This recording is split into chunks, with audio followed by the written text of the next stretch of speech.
शिवलिंग के गुप्त रहस्य जानकर हैरान हो जाएंगे आप। शिवलिंग के बारे में कई तरह के रहस्य बताए जाते हैं।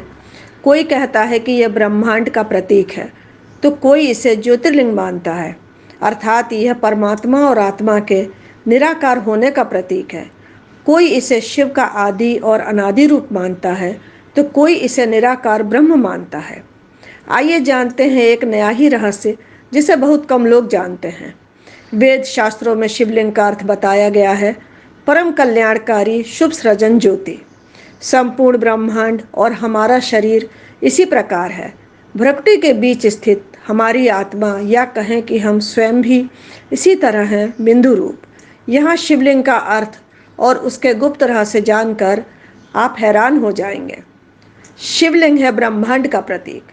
संपूर्ण ब्रह्मांड उसी तरह है जिस तरह की शिवलिंग का रूप है, जिसमें जलाधारी और ऊपर से गिरता पानी है। शिवलिंग का आकार प्रकार ब्रह्मांड में घूम रही हमारी आकाश गंगा और उन पिंडों की तरह है जहां जीवन होने की संभावना है। वातावरण सहित घूमती धरती या सारे अनंत ब्रह्मांड का अक्ष धुरी ही शिवलिंग है।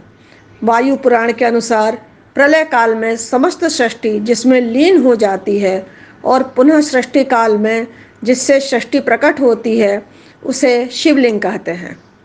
शिवलिंग ही शिव का आदि और अनादि रूप। ईश्वर निराकार है और शिवलिंग भी उसी का प्रतीक है। या फिर ये कहें कि भगवान शंकर या महादेव भी शिवलिंग का ही ध्यान करते हैं। शून्य आकाश, अनंत ब्रह्मांड और निराकार परम पुरुष का प्रतीक होने से इसे शिवलिंग कहा गया है।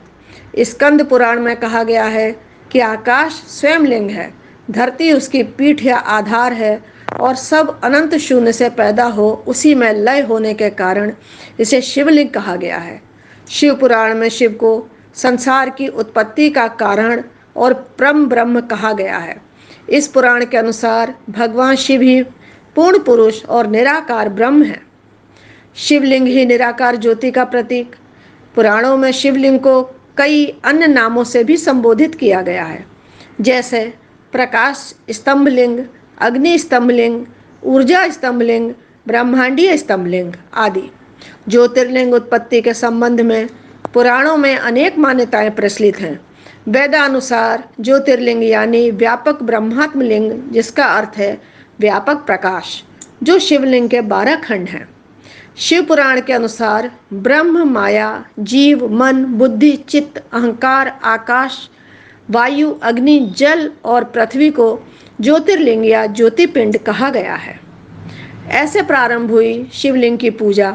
भगवान शिव ने ब्रह्मा और विष्णु के बीच श्रेष्ठता को लेकर हुए विवाद को सुलझाने के लिए एक दिव्य ज्योति को प्रकट किया। इस ज्योतिर्लिंग का आदि और अंत ढूंढते हुए ब्रह्मा और विष्णु को शिव के परम ब्रह्म स्वरूप का ज्ञान हुआ। इसी समय से शिव को परम ब्रह्म मानते हुए उनके प्रतीक रूप में ज्योतिर्लिंग की पूजा आरंभ हुई। हिंदू धर्म में मूर्ति की पूजा नहीं होती, लेकिन शिवलिंग और शालिग्राम को भगवान शंकर और विष्णु का विग्रह रूप मानकर इसी की पूजा की जानी चाहिए। शिवलिंग आसमानी पत्थर।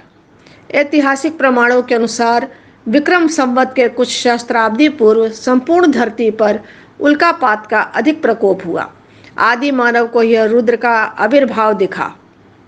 जहां जहां ये पिंड गिरे, वहां वहां इन पवित्र पिंडों की सुरक्षा के लिए मंदिर बना दिए गए। इसी तरह धरती पर हजारों शिव मंदिरों का निर्माण हुआ। उनमें से प्रमुख थे 108 ज्योतिर्लिंग, लेकिन अब केवल 12 ही बचे हैं। शिव पुराण के अनुसार उस समय आकाश से ज्योतिर्पिंड पृथ्वी पर गिरे और उनसे थोड़ी देर के लिए प्रकाश फैल गया। इस तरह के अनेक उल्कापिंड आकाश से धरती पर गिरे थे। प्राचीन सभ्यता में शिवलिंग। पुरातात्विक निष्कर्षों के अनुसार प्राचीन शहर मेसोपोटामिया और बेबीलोन में भी शिवलिंग की पूजा किए जाने के सबूत मिले हैं। इसके अलावा मोहनजोदड़ो और हड़प्पा की विकसित संस्कृति में भी शिवलिंग की पूजा किए जाने के पुरातात्विक अवशेष मिले हैं। सभ्यता के आरंभ में लोगों को जीवन पशु और प्रकृति पर निर्भर था, इसीलिए वह पशुओं के संरक्षक देवता के रूप में भी पशुपति की पूजा करते थे। सैंधव सभ्यता से प्राप्त एक सील पर 3 मुख वाले एक पुरुष को दिखाया गया है, जिसके आसपास कई पशु हैं। इसे भगवान शिव का पशुपति रूप माना जाता है। औषधि और सोने का रहस्य। शिवलिंग में एक पत्थर की आकृति होती है, जलाधारी पीतल की होती है और नाग या सर्प तांबे का होता है। शिवलिंग पर बेलपत्र और धतूरे या आंकड़े के फूल चढ़ते हैं। शिवलिंग पर जल गिरता रहता है। कहते हैं कि ऋषि मुनियों ने प्रतीक रूप से या प्राचीन विद्या को बचाने के लिए शिवलिंग की रचना इस तरह की है कि कोई उसके गूढ़ रहस्य को समझकर उसका लाभ उठा सकता है। जैसे शिवलिंग अर्थात पारा, जलाधारी अर्थात पीतल की धातु, नाग अर्थात तांबे की धातु आदि को बेल पत्र, धतूरे और आंकड़े के साथ मिलाकर कुछ भी औषधि, चांदी या सोना बनाया जा सकता है। शिवलिंग का विन्यास। शिवलिंग के 3 हिस्से हैं। पहला हिस्सा जो नीचे चारों ओर भूमिगत रहता है, मध्य भाग में 8 ओर एक समान पीतल बैठक बनी होती है। अंत में इसका शीर्ष भाग जो कि अंडाकार होता है, जिसकी पूजा की जाती है। इस शिवलिंग की ऊंचाई संपूर्ण मंडल या परिधि की 1/3 होती है। ये 3 भाग ब्रह्मा नीचे, विष्णु मध्य और शिव शीर्ष के प्रतीक हैं। शिवलिंग के प्रकार। प्रमुख रूप से शिवलिंग 2 प्रकार के होते हैं। पहला आकाशीय या उल्का शिवलिंग और दूसरा पारद शिवलिंग।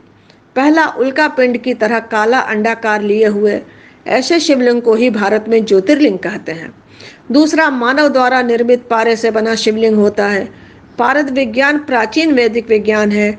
इसके अलावा पुराणों के अनुसार शिवलिंग के प्रमुख 6 प्रकार हैं: देवलिंग, असुरलिंग, अर्शलिंग, पुराणलिंग, मनुष्यलिंग और स्वयंभू लिंग। ओम नमः शिवाय। ओम नमः शिवाय।